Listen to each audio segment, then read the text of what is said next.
Je suis en train de regarder le journal de France 2 avec, encore une fois, des milliers de migrants africains sauvés de la noyade. On parle de 5000 migrants, comme on dit, c'est un terme impropre.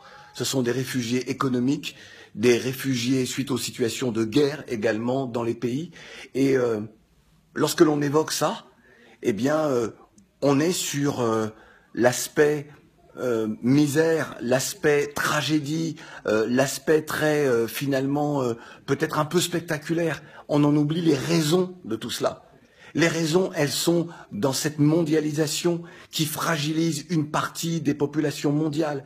Et elles sont avant tout, elles sont les responsabilités des présidents de différents pays d'Afrique, des gouvernements des différents pays d'Afrique, parce qu'ils n'offrent toujours pas le cadre aux jeunes pour vivre mieux. Ces jeunes qui partent, ce sont des jeunes courageux, ce sont des jeunes qui ont la volonté de réussir leur vie, qui ont la volonté de réussir pour les familles, qui ont la volonté de réussir pour les enfants qu'ils auront demain ou qu'ils ont déjà.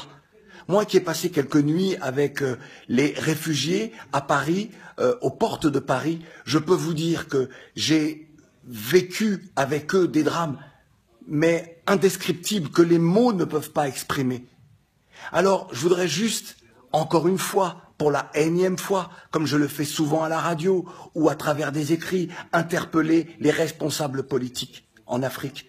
Vous n'avez pas envie un jour de pouvoir dire « je veux que mon pays soit l'un des pays les plus prospères du monde ».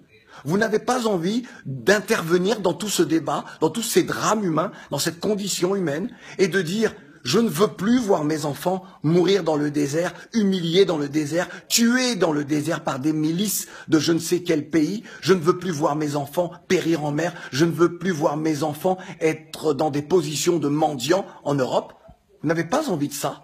Vous n'avez pas envie de changer la vie. Vous n'avez pas envie de changer le monde. Vous n'avez pas envie de voir notre continent qui a subi l'esclavage, qui a subi la déportation de millions de ses enfants. Je suis un de ces descendants d'esclaves, moi, africain de la Caraïbe. Vous n'avez pas envie que l'histoire coloniale, eh bien, fasse partie de notre passé, mais que tous ces épisodes-là ne soient plus des passés très présents.